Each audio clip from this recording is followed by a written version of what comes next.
15 अगस्त को जब भारत अपनी आज़ादी का जश्न मना रहा था, तब हमारे पड़ोसी देश अफगानिस्तान की आज़ादी छिन रही थी। नई दिल्ली से करीब 1000 किलोमीटर दूर काबुल पर तालिबान का कब्जा हो रहा था। अब अफगानिस्तान की जनता एक बार फिर तालिबान के शासन में जीने को मजबूर हो गई। अफगानिस्तान के कई इलाकों में इस वक्त भगदड़ मची हुई है। तालिबान के अत्याचार से बचने के लिए लोग अपना देश छोड़कर जाने के लिए मजबूर हैं।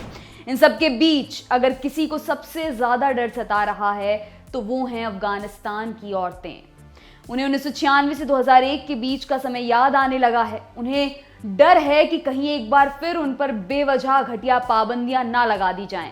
उनका यह डर पूरी तरह से जायज भी है, क्योंकि महिलाएं एक बार ऐसा बुरा वक्त देख चुकी हैं। आज की बड़ी खबर में हम बात करेंगे अफगानिस्तान की औरतों के बारे में। उनकी 3 तस्वीरें हम आपको दिखाएंगे जो अलग अलग समय को दिखाती हैं। बताएंगे कि कैसे औरतों पर शिकंजा कसा गया। तो देर किस बात की, सीधे बढ़ते हैं बड़ी खबर की तरफ। नमस्ते, मेरा नाम है दिव्यांशी और आप देख रहे हैं द ऑर्डिनरी शो। साल 1926 की बात है। अफगानिस्तान में उस वक्त अमीर अमानुल्लाह खान का शासन था। वो अपने देश को आधुनिकता की तरफ ले जाने की कोशिश कर रहे थे। वो कोशिश कर रहे थे कि हर अफगानी को बराबर अधिकार और आज़ादी मिले। उनकी पत्नी थी क्वीन सोराया। वो भी इस काम में अपने पति का पूरा साथ दे रही थी। 1926 में क्वीन सोराया ने अफगान की औरतों के लिए कहा था, ये मत सोचिए कि केवल आदमियों को ही देश की सेवा करने की जरूरत है, औरतों को भी हिस्सा लेना चाहिए, बिल्कुल वैसे ही जैसे औरतों ने इस्लाम के शुरुआती बरसों में लिया था। औरतों द्वारा जो भी कीमती सेवाएं दी गई उन्हें हमेशा याद रखा गया।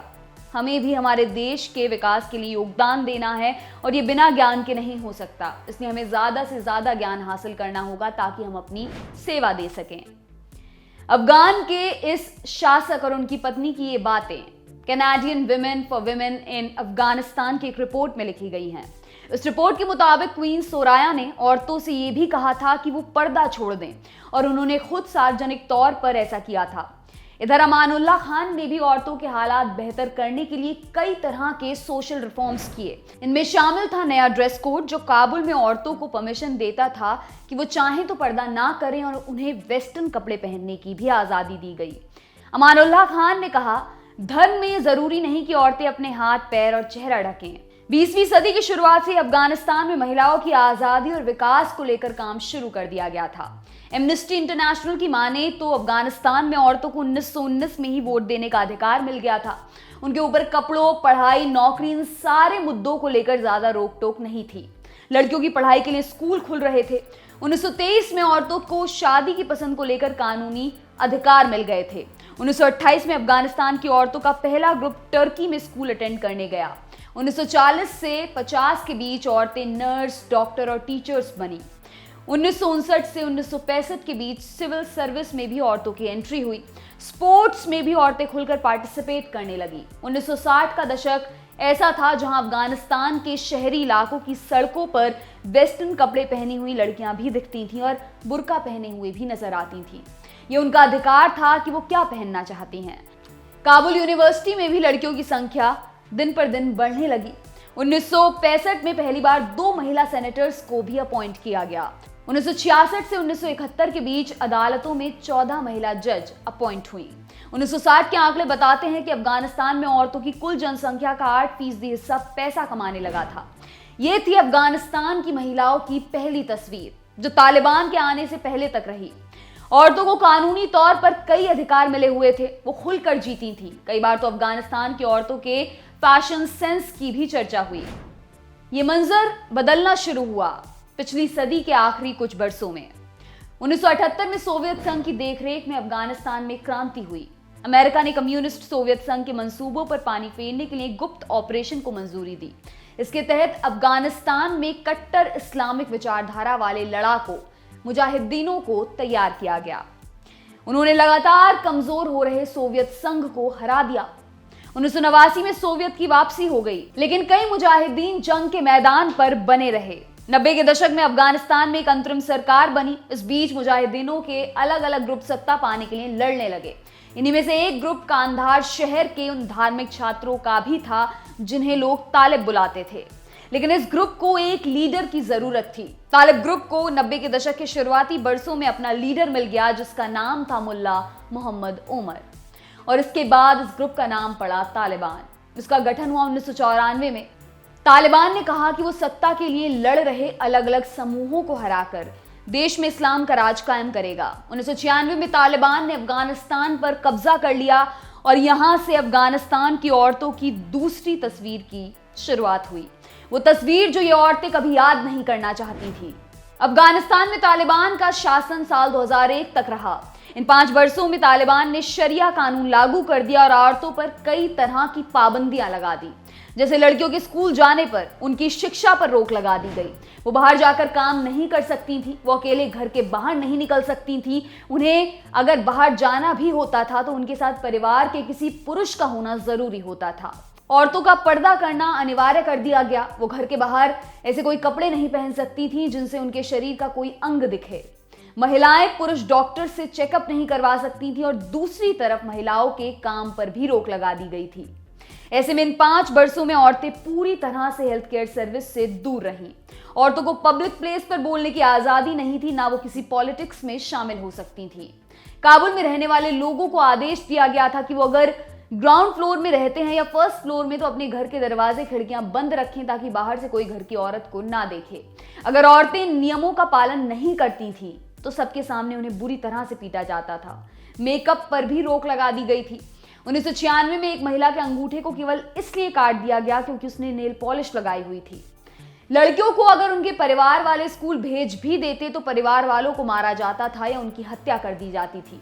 इस दौरान औरतों और लड़कियों के रेप और हिंसा की घटनाएं भी बहुत ज्यादा बढ़ गई थी। यानी अफगान में औरतों के पास 1996 से लेकर साल 2000 तक कोई भी अधिकार नहीं था। वो केवल अपने अपने घरों में कैद होकर रह गई थी। सितंबर 2001 में यूएस में सबसे बड़ा आतंकी हमला हुआ। नाम आया ओसामा बिन लादेन का।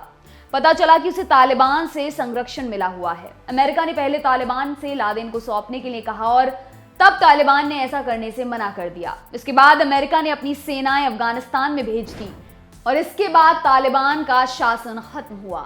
यहां से अफगान की महिलाओं की तीसरी तस्वीर की शुरुआत हुई। साल 2004 में अफगानिस्तान का संविधान बना। औरतों को कई तरह के अधिकार मिले। कई स्कूलों के दरवाजे लड़कियों के लिए खुल गए। औरतों ने दोबारा काम पर जाना शुरू कर दिया। कई सारे ऑर्गेनाइजेशंस अफगानिस्तान में खुले जो औरतों के अधिकारों को लेकर काम करने लगे। उन्हें शिक्षित करने, हेल्थ की सुविधा देने, जिंदगी को बेहतर बनाने और स्किल ट्रेनिंग की दिशा में इन ऑर्गेनाइजेशंस ने काम करना शुरू किया। पार्लियामेंट में औरतों को चुना गया। एक फीमेल कैंडिडेट मसूदा जलाल ने प्रेसिडेंट का चुनाव लड़ा। प्रांतों में गवर्नर्स के चुनावों में भी महिलाओं ने हिस्सा लिया। इस पद तक भी महिलाएं पहुंची। दोबारा स्कूलों में पढ़ाना शुरू किया। जज के पद पर भी महिलाओं ने अपनी पहुंच बनाई। तालिबान ने औरतों को बुरी तरह कुचल दिया था। ये औरतें किसी तरह खुद के हालात को सुधार ही रही थीं कि तालिबान का शिकंजा एक बार फिर से कसना शुरू हो गया। अमेरिका के जो सैनिक अफगानिस्तान में तैनात थे उन्हें यूएस के राष्ट्रपति जो बाइडेन ने वापस बुलाने का फैसला ले लिया। अफगानिस्तान की धरती पर कभी अमेरिकी सैनिक 1 लाख से ज्यादा हुआ करते थे, लेकिन 2 जुलाई के बाद से इनकी संख्या कम होने लगी और तालिबान को मौका मिल गया फिर से पैर पसारने का। तालिबान की करतूतों की खबरें धीरे धीरे तेज होने लगी और 15 अगस्त को तालिबान लड़ाके काबुल में राष्ट्रपति के आवास में घुस गए। अफगानिस्तान के राष्ट्रपति अशरफ गनी ने देश छोड़ दिया और इस तरह एक बार फिर तालिबानी शासन की शुरुआत हो गई।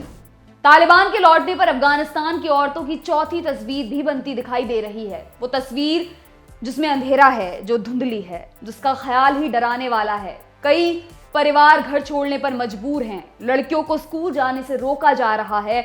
औरतों के काम पर जाने पर पाबंदी लगा दी गई है। महिला जजों और पत्रकारों पर गोलियां चलाई जा रही हैं। जीन्स पहनने पर मौत के घाट उतारा जा रहा है। सड़कों पर कोड़े तक बरसाए जा रहे हैं। ऐसी बहुत सी मीडिया रिपोर्ट्स आई हैं जिनमें यह बताया गया है कि अफगानिस्तान के अलग अलग इलाकों में कब्जा करने के बाद तालिबान वहां के युवा पुरुषों को मौत के घाट उतार रहा है और महिलाओं को सेक्स स्लेव के तौर पर अपने साथ ले जा रहा है। इन सब के बीच अफगानिस्तान की औरतें मदद मांग रही हैं, आज़ादी मांग रही हैं, अपना दर्द किसी तरह से बयां कर रही हैं। फिल्म मेकर सहारा करीमी ने 13 अगस्त को एक ओपन लेटर लिखा।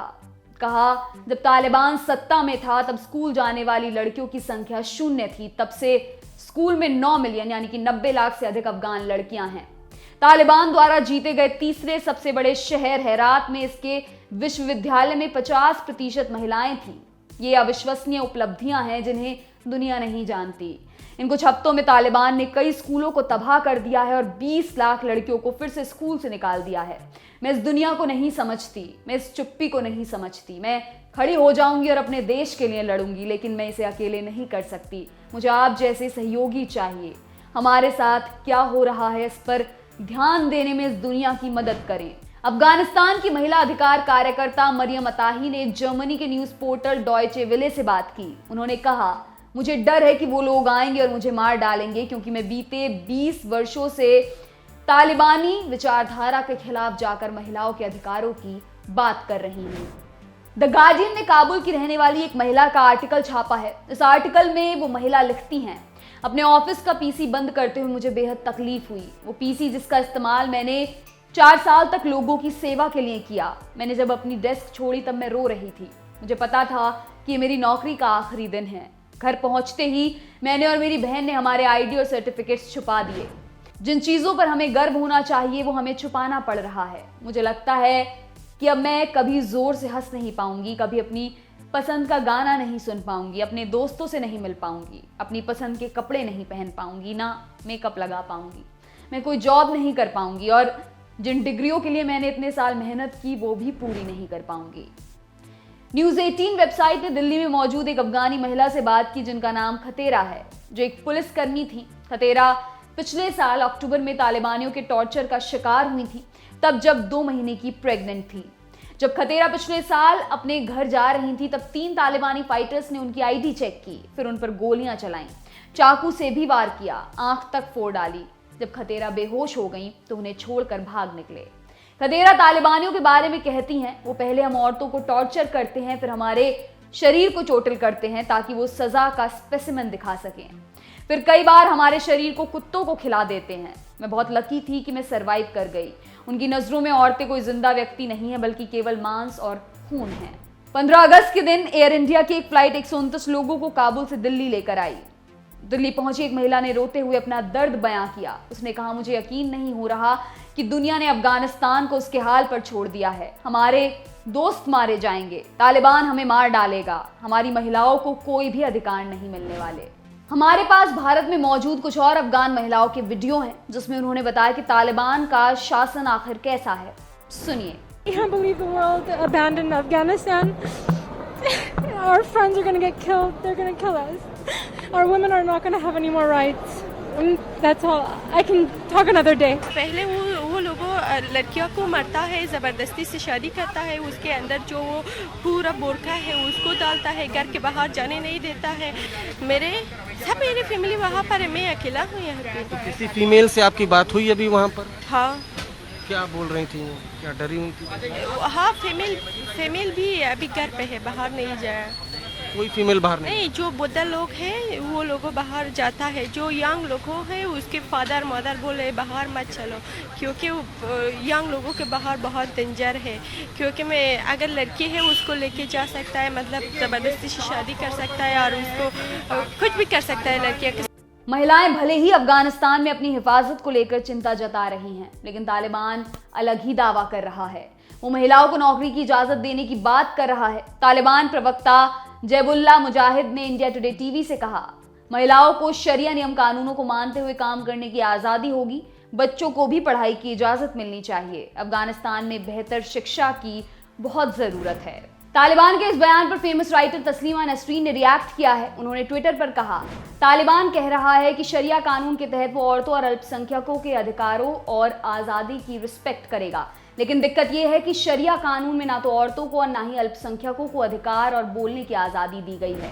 तालिबान का दोबारा अफगानिस्तान में कब्जा पाना औरतों के लिए सबसे खतरनाक है। 20 साल में जो कुछ भी अफगान की औरतों ने हासिल किया, उन्हें डर है कि कहीं एक झटके में सब खत्म ना हो जाए। तालिबान हमेशा से महिलाओं को लेकर काफी सख्त शरिया कानून लागू करने का हिमायती रहा है। इसमें उनके पहनावे से लेकर काम न करने के नियम तक शामिल हैं। इसलिए औरतों को डर है कि कहीं 1996 से 2001 के बीच का समय वापस ना आ जाए। ये था आज का ऑर्डिनरी शो। आपको कैसा लगा हमें कमेंट सेक्शन में जरूर बताएं। आप हमें सोशल मीडिया पर लाइक और फॉलो कर सकते हैं, सभी के लिंक डिस्क्रिप्शन में मिल जाएंगे। और अगर आप कुछ शेयर करना चाहते हैं तो हमें theordinaryshow@gmail.com आईडी पर मेल भी कर सकते हैं। शुक्रिया।